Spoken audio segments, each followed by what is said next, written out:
Hello everyone, I'm Charna Davis-Wiese. Welcome to UCF Profiles. Abused women around the world, same problem but maybe different solutions. Join me and welcome Dr. Leandra Preston, who has just returned from a trip to Ghana.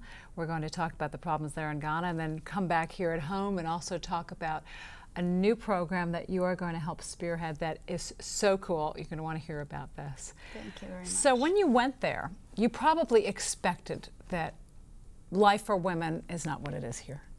Yes. So was it worse? Was it better? Were there real surprises? It was both, actually. In many ways it was better, and in many ways it was worse, but it mostly was different.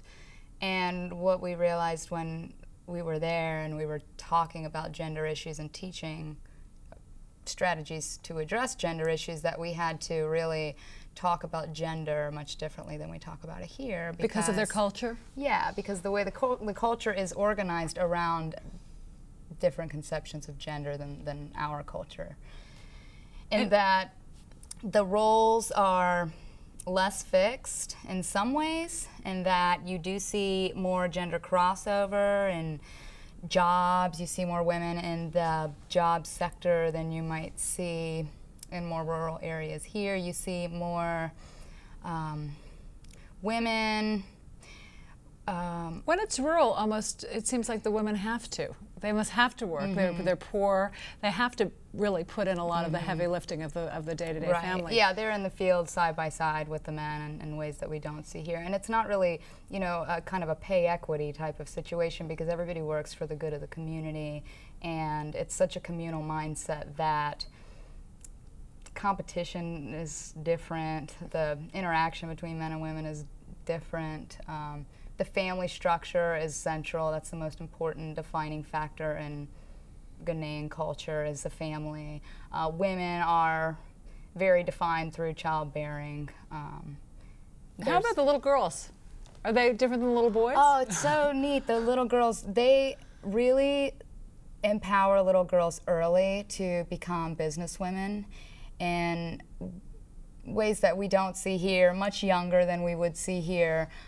There is an informal program that one of our lecturers told us about, where they give young girls, maybe 5 years old, who work in the marketplace with their mothers, like 3 oranges, and say, okay, if you come back and you can produce a profit from these 3 oranges, then we'll give you more oranges, and then you can figure out a way to sell this and produce profit. And they do this. The girls are 5, 7 years old, and then develop these skills and eventually become market women. And the market women they have a lot of power in the marketplace, and that's really a woman-dominated space in Ghana. And it's also the primary space of commerce, which is different than here, because women don't dominate commerce in the States like they do in Ghana. But then in some ways, women are still subservient, don't have access to land. They might be in the fields working, but they don't own that land. They don't have legal access to land. There's absolutely no place for childless women, which creates problems for women who can't bear children. So what happens to them? Well, they shunned, or? Yeah, they are shunned in some spaces. In Ghana, it's really divided up by village and region, and each region is also divided up into villages. And so it all depends on where you're unlucky enough to be or lucky enough to be, I imagine. In some villages, if a woman cannot bear children, she takes on a masculine role in the community, and she is basically takes on the persona of a man.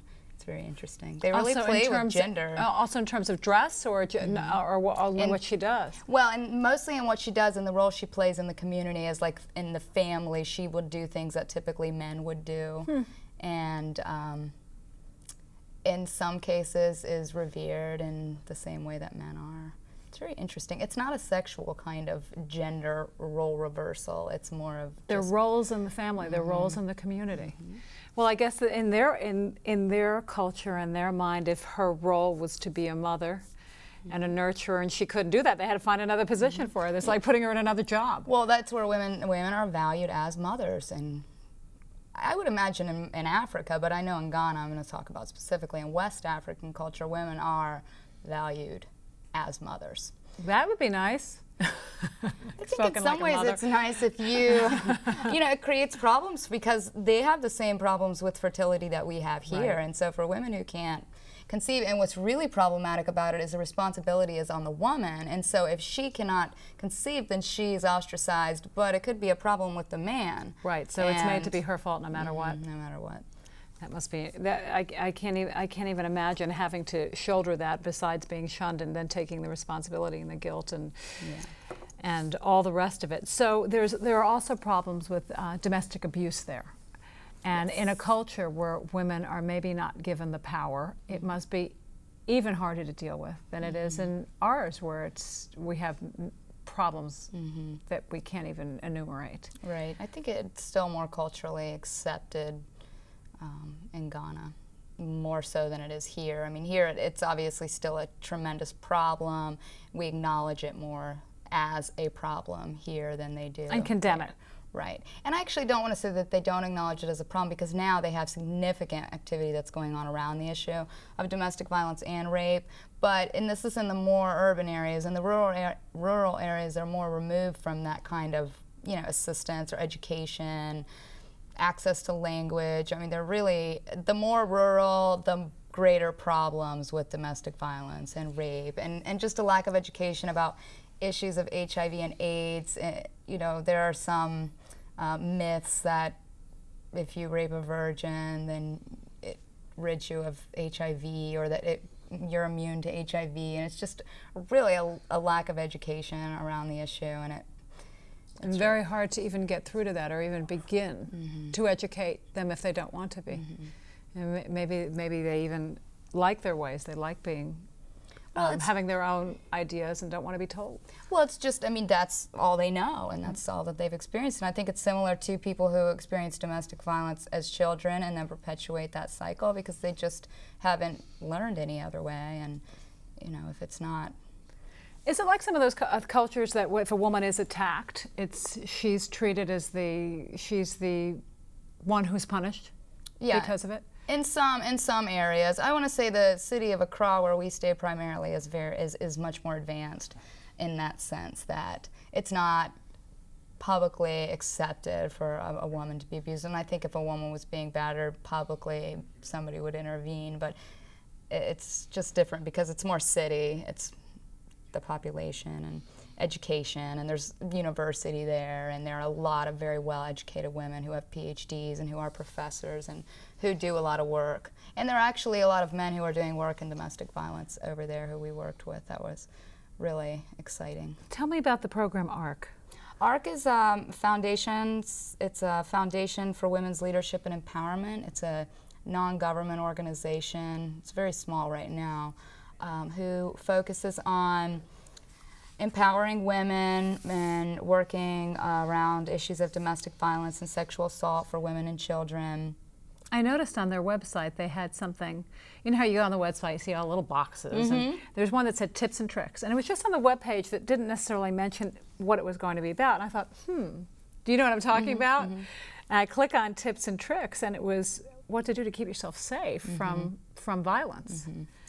And that was really surprising to me. And it's interesting because on the right side they have a couple poster links that they have these posters, and the way we present domestic violence here, if we have a poster, you're not going to see a woman being abused by the man, but there it's really explicit, and it's like a drawing, but they have a man holding a bat and a woman like this, and I mean it's very explicit and in your face, and I think that strategy is probably necessary to really drive it home. And then the fact that they have a lot of men who are in leadership positions, not so much with ARC, but an organization that works with ARC, the Commission to End Domestic Violence in Ghana. They work closely with ARC, and they are led by men, and they go into the villages and talk to men about violence issues and educate women, and they actually will drive around in a van with a loudspeaker and go into villages and just talk about issues of domestic violence.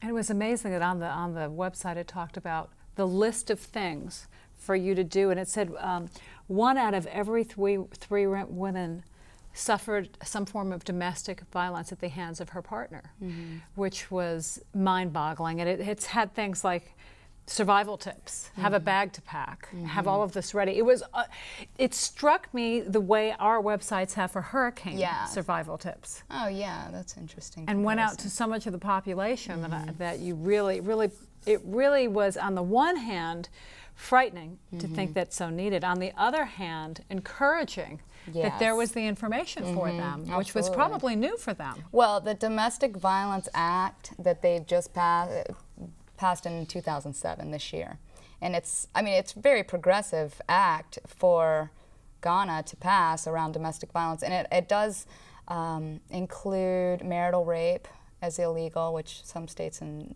the U.S. still have exemptions on.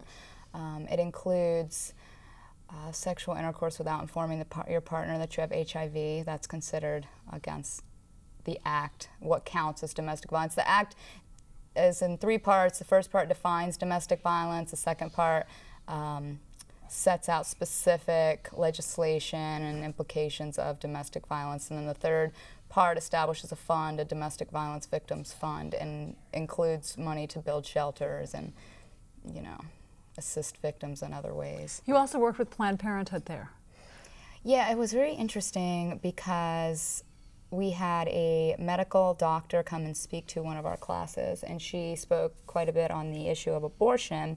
And students, we really didn't know what to expect. I didn't really know what to expect in terms of the abortion issue, and what I assumed that it wouldn't be very well received, but because of the prevalence of rape, I wasn't sure. And so it was interesting to find out that in 1960 they passed an act that legalized abortion in Ghana.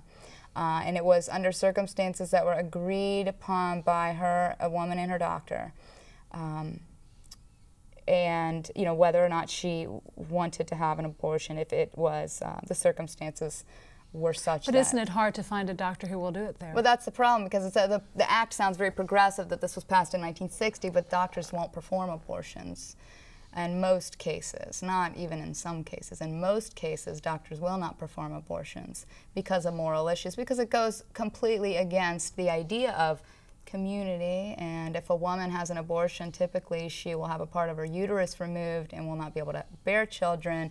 And so her role in the community is, you know, null in some ways. So there are a lot of reasons they won't perform abortion, but it was very difficult to have a female doctor telling you about all the botched illegal abortions she sees coming in, and just telling us horror stories, and then saying that, you know, she is a doctor who has the ability and she refuses to perform them because of moral reasons. And if you don't have doctors performing abortion, then they're going to other people or doing something themselves. And they do. I mean, they drink bleach. They will. I mean, it is. I think it mimics a lot of what we've seen in America, but it's extreme because the lack of education is more prevalent. So they're doing things that are killing young girls. Oh my goodness. Well, we have so much more to talk about. We'll talk a little bit about some of the programs that you are going to start here to help victims of domestic abuse here. We'll be right back.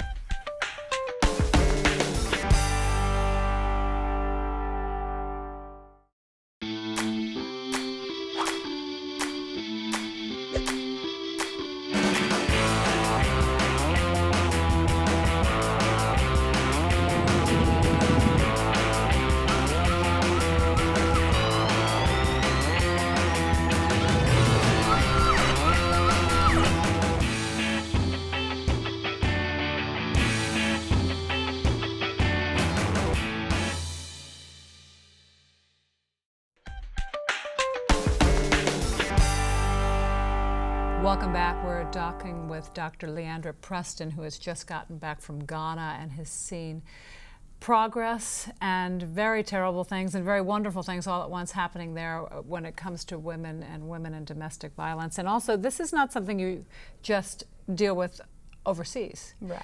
There's a lot of problems here, and you're very active in helping women of domestic violence here. Yes. In our area. Yes, that's my primary issue of activism, is domestic violence. And in Brevard, we actually have a very supportive community. We have a domestic violence task force that includes all of the agencies, including the police agencies and the judicial system and the shelters who work in domestic violence. And we work together to try to find different strategies to address issues of domestic violence. You know, we talked about it in Ghana, and maybe it's the way of their culture, the way it was. Maybe the women don't know how wrong it is, and I think that probably happens here as well. It becomes part of their life and what's normal for them. Yes, it becomes normalized, and I think we normalize a lot of violence in our culture anyway, just by overexposure, and so what is unacceptable becomes acceptable in some people's eyes.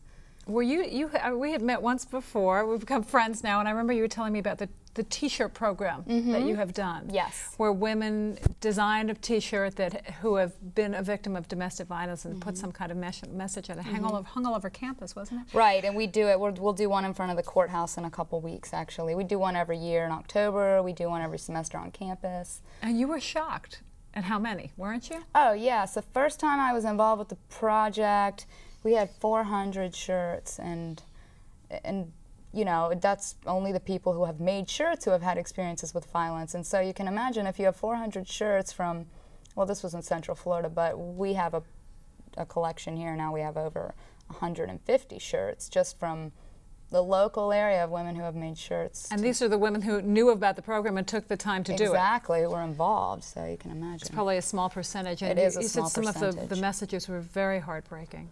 Well, yeah, there's such a range of emotion in response to the experiences. Some, you know, from forgiveness to rage, and just really, really sad. They're very graphic a lot of times, but the function is to raise awareness about the prevalence of the issue, and I think it's very effective, especially when you do it in places like the courthouse where the legislation is going on. We're doing it in October because it's Domestic Violence Awareness Month, and they do a lot of legislation around domestic violence, or promote a lot of legislation around domestic violence, and so they are adopting a resolution around DV that we're going to storm the commission and have the Clothesline Project outside, and they are very supportive. So let's talk about your new program that you're starting, and this was something that I never thought about, and it's the role that a pet has in domestic violence as a pawn, as a worry, as all of those things. I never really considered that an abuser would use an animal to get to their victim, whether it's a woman or a child. Right. Well, and also the animal is generally also abused in a domestic violence house, whether it's child abuse or a spousal abuse. Some studies say 75% of abusive households include abuse of an animal or death of an animal. Women report that their abuser has killed or maimed their animal, and then of course they do use it as a pawn, as a control tactic, as a threat. It also keeps some women, that's the final barrier that keeps them from leaving their abusive situation, is not wanting to leave the pet behind, not wanting to see the animal hurt or killed. It's very serious. A lot of the same issues that create violent situations for women and children are the same situations that create violence in animals, you know, lack of control, lack of self-esteem, anger management, financial problems, drugs and alcohol. All of the above. So there's a program in California that, and I think there's some in England as well. Yeah, there are more than one in the United States too. I mean, there are quite a few in the United States now, but it's still not very common. And I actually read about it in People magazine, in my Guilty Pleasures, yes. She was one of the heroes among us they featured, and a woman, Christine Hartline is her name, and she works in San Diego with the Rancho Humane Society, and she has an animal safe house program. And it started as a foster network for the pets of women who are in domestic violence situations, who are in shelter or in transition or trying to seek shelter and safety. And so she just started putting together an informal network of foster homes, and then she ended up linking with the Humane Society, and now they have a whole segment of the Humane Society that is for the animal safe house. And so women who go to shelter or seek shelter are referred to the Animal Safe House program if they need it, and generally the victim advocate will contact the Safe House program, who then identifies an appropriate foster for the animal. And they will foster up to 3 months. Because most shelters, well, we do have one, the Humane Society in Melbourne here has a a couple crates that they can take the animals of women who are in Serene Harbor domestic violence shelter, but they only take them up to 2 weeks. And for a woman in transition from domestic violence, 2 weeks. 2 weeks is a blink of an eye. It's not going to really accomplish anything. So we would like to have a network that can provide longer term care for women who need it, and eventually develop a fund and a foundation for medical care, for pet deposits, because the transition, I mean, it's things you just don't think about, but it's very important for families who have gone through such trauma to stay as a unit, and for many people, an animal is a part of that unit. And if you have children, that's also it can help them go through the healing process and recover. And so, I mean, it's going to save the animal, but it could also help with the healing process for the family if they can, keep their family together. I had read that also some of these programs can actually help the women find housing that will take their animals with them. That's something else, to create a resource guide of pet-friendly apartments, pet-friendly housing, act as advocates for the women, contact the apartment and work with them on maybe reducing the pet deposit or paying for the pet deposit. And we're hoping to, well, I say we, but it's really me right now. I'm hoping to link up with, I'm going to link up with many partners in the community, and I'm already working with the local shelters, Salvation Army and Serene Harbor Domestic Violence Shelters, and then the SPCA of North Brevard and the Humane Society of South Brevard. I'm hoping to piggyback on their screening process for fosters, maybe utilize some of their fosters. Right now I'm in very early stages. I'm presenting it to the Domestic Violence Task Force Thursday to see who wants to formally partner up, so then I can apply for grants. Right, because just for yourself you can't really do that yet. Right, so I need to piggyback on a nonprofit, and eventually could become a nonprofit of our own. But so right now I'm in preliminary stages. I'm trying to identify potential fosters for women, educate the community about the link between domestic violence and animal abuse, because people don't think about that.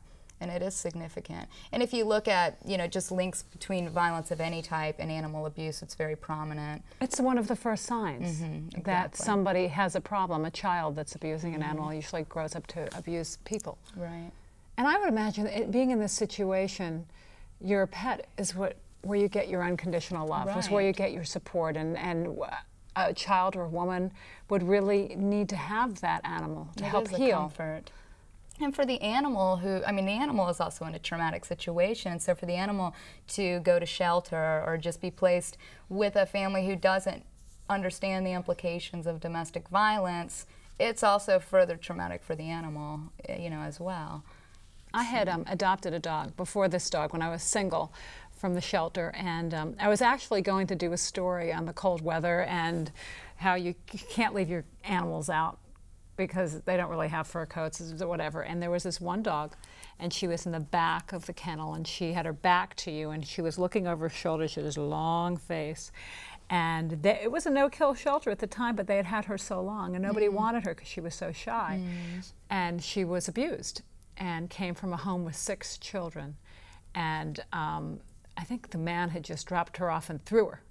She turned that pedigree, gave her the papers and everything. She was a Japanese Spitz, and I took her home that night. I was working 80 hours a week as a single woman. The last thing I needed was a dog. But it was amazing to see how long it took that dog to get over whatever she had gone through. And whenever a man with blonde hair would come into my house, really? my friends, 3 of my friends' husbands were tall with blonde hair, she would shake and shudder and cower. The funniest thing, when I started dating my husband, who's tall with blonde hair, she fell in love with him immediately. It was so weird. Well, they are very intuitive. Animals are so intuitive. But she totally dumped me and became his dog. But but it was we really had to work with her. She was petrified, and turned out to be a great dog. But I could see, and I would think to myself, what else went on in that house? Yeah, exactly. If they have that many children and the dog is abused, and we have a lot of children abusing animals as a response to their own abuse, and not knowing what to do with the anger or how to express emotion, or just trying to exert control over something. It's the pecking order in the house, and the only the only thing the child's more powerful than is the animal, and so, you know, we do see a lot of that as well. There's so much that you have to get through and help. Just in case somebody's watching and wants to help you out, should they contact you through the university? Yes, you can contact me at lpreston@mail.ucf.edu. If you have any resources, if you're interested in helping out with the program, mostly if you want to foster animals, if you want to help with grants, anything. I mean, we really need all the help we can get. Have you been in contact with any of these other people that did this elsewhere? Yes, actually, I emailed the woman from San Diego as soon as I, you know, decided that this had to happen, that this was definitely my next mission. So I emailed her, and she wrote me right back, sent me the majority of the forms they use, just, you know, everything, so I don't have to reinvent the wheel, because they really have one of the most advanced programs. I mean, I've done a lot of research on other programs, and theirs is probably the most well established, and so she's been very supportive. She must be thrilled.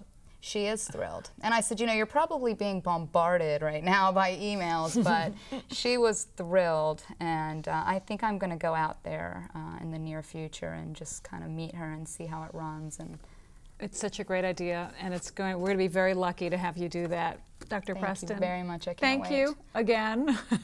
You keep returning to visit because I beg you. One of my favorite people. We'll see you again, I'm sure. Okay, thanks for joining very us. much. I'm Charna Davis-Wiese. Thank you for joining us, and we'll see you again next time on UCF Profiles.